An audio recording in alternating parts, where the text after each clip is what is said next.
What is up, marketing besties? We are kicking off a brand new mini-series called Go-to-Market Plays, where we break down one go-to-market move in under 10 minutes. Real tactics, zero fluff, just the kind of stuff you actually use to launch smarter, grow faster, and win your market. And joining me for this whole series is someone who lives and breathes go-to-market, Tamara.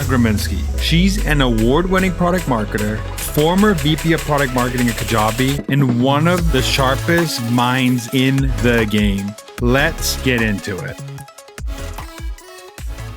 And we are back with another go-to-market play in 10 minutes or less. And today we're talking about one of the weirdest but most powerful human behaviors in marketing. People love things more when they build them themselves. And this is called the IKEA effect. And yes, it's literally named after the furniture store. And one thing about IKEA before we get into this episode, Tamara actually is on a IKEA desk right now, and we can't get her a good boom stand because her IKEA desk won't have that. But she built it herself, so that's cool. And it made her feel good. So we're happy about that. But again, we're back with Tamara Gromensky, founder of PMM Kim, and I'm guessing someone else. And also, now that I found out, IKEA bookshelf as well. She's an IKEA girly all through and through. So welcome back, Tamara. Oh, yes. I have the desk, I have a bookshelf, and you are right. This desk may be causing complications for us right now, but I love this desk. Like, irrationally, I can't get rid of it, you know? And it's because I built the desk myself. And that's the entire point of the IKEA effect. The IKEA effect is a cognitive bias where people place more value on things they've helped create, even if it's harder, even if the item is imperfect, which mine certainly is. And so when you apply this concept to go to market strategy, it can help you boost everything from retention to product love to even lifetime value. And we know this sounds great in theory, but I know it wouldn't be a go-to-market play without us breaking it down. So let's break down why this works. We will. Okay, I'm going to start with IKEA and then we will talk about other examples. But because it's named after IKEA, we want to start there. So IKEA figured out that they could lower costs and increase customer satisfaction, which seem like two opposing things, by doing one thing, making you assemble the product yourself. And so when people build their own furniture, they actually report higher satisfaction. There's studies around this that prove that this is true. And it's not just because, oh, it's cheaper because I bought it from IKEA in a flat pack, but it's because they've invested, they've built it, they spent time with it. And so they value the item more, even if the drawer is a little crooked.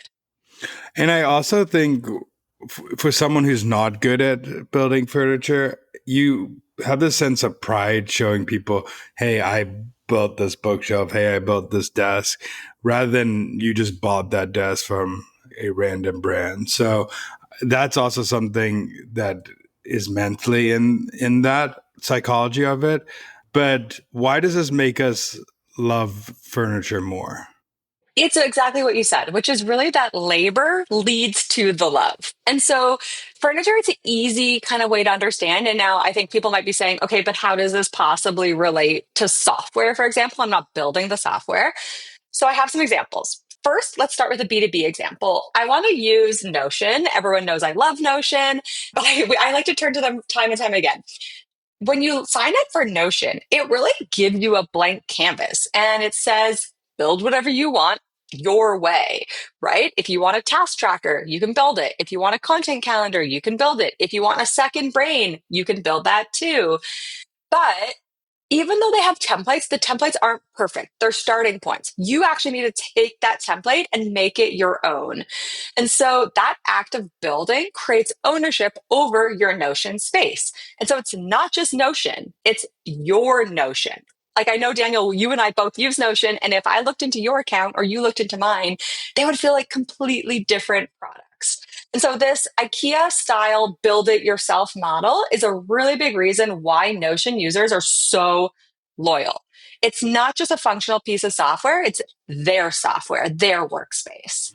Yeah, I mean, when you build something yourself or It also reminds me of another example too of this in psychology, but I don't know if it's exactly the same feeling, but just the Betty Crocker, just add one egg example, just add an egg. It makes you feel accomplished when they could have just said, here are the ingredients, but they just said, and put it in the microwave and cook this, but just adding an egg is made them feel invested in cooking that product. So I think that's something that also comes to mind when I think that. But I know by building your own setup, tomorrow's would be extremely organized. Mine looks like organized chaos, but it makes us both invest in the product. So why?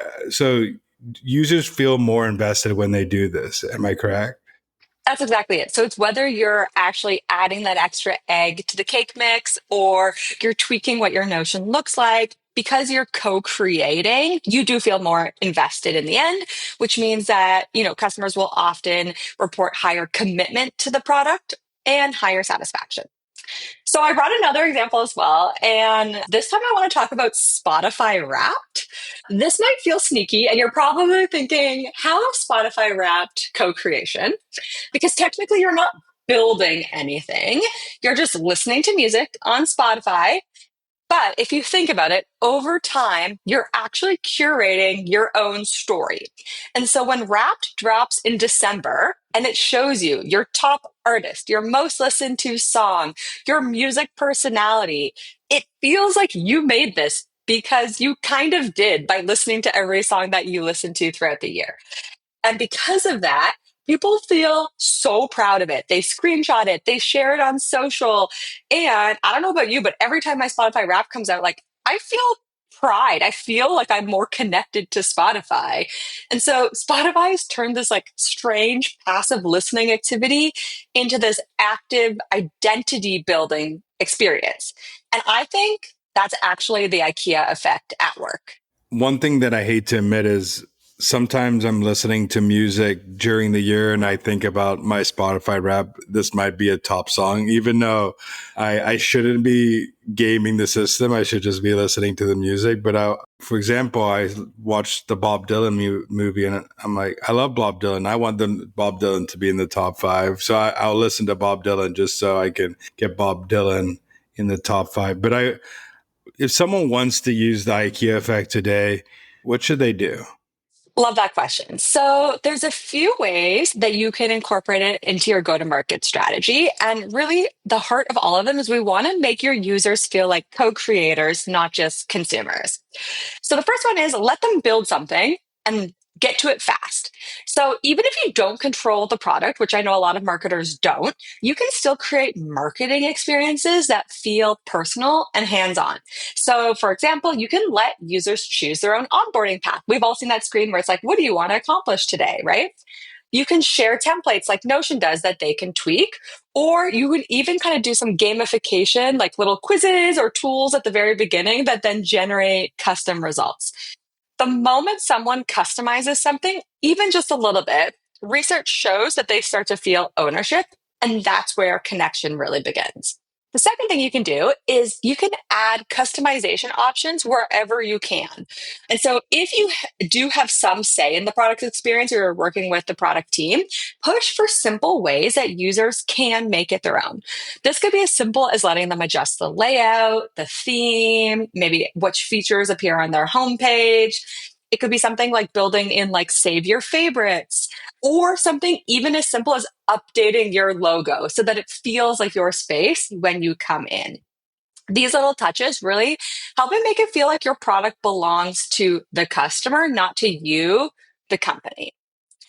And then finally, and I think this is more of a nod to the Spotify example, celebrate what your customer is creating. So once they've built or personalized something, you want to shine a light on it, right? So showing off progress with milestones, whether it's emails or in-app milestones as you move through. I always like to think of the Asana unicorn that kind of shoots across the screen.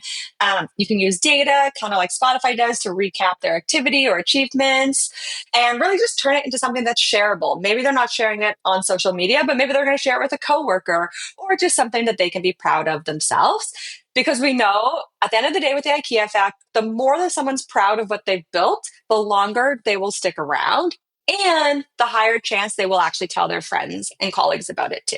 Yeah, going back to Notion and Canva and all those products, I love also how they've made a whole market out of selling Notion templates and selling Canva templates because it's so customizable, the platform. And if you give someone a chance to upload their customability and share it with people, they feel very proud. Or even going one step further, giving them a chance to sell their customer, they even more proud as a user, and they become more and more raving fans because they can make a little money on that. So I do love something that you said is, which I know marketers don't have influence in product a lot, but we do have it, the ears of the customer. So we should be saying, hey, this would make LTV skyrocket if we just let them add their logo and brand colors to a space. It's an easy fix. Exactly. So that was a crash course on IKEA effect. I do have one piece from IKEA. I did not build it. I got someone else. One thing about me that you need to know is I'm not good with building things. I do not know why it turns into something terrible. It takes me 10, 20 hours. I get frustrated.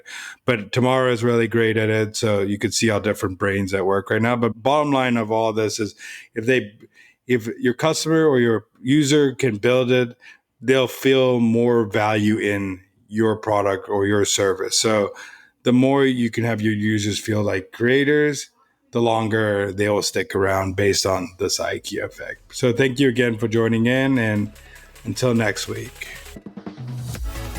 Thanks so much for listening. Keep tuning in to hear more great insights from the coolest marketers from around the world. If you haven't already, make sure to subscribe and follow the Marketing Millennials podcast on Apple Podcasts, Spotify, YouTube, or wherever you get your podcasts. And if you like what you hear, I would greatly appreciate you giving us a 5-star rating. It helps bring more marketers into our community.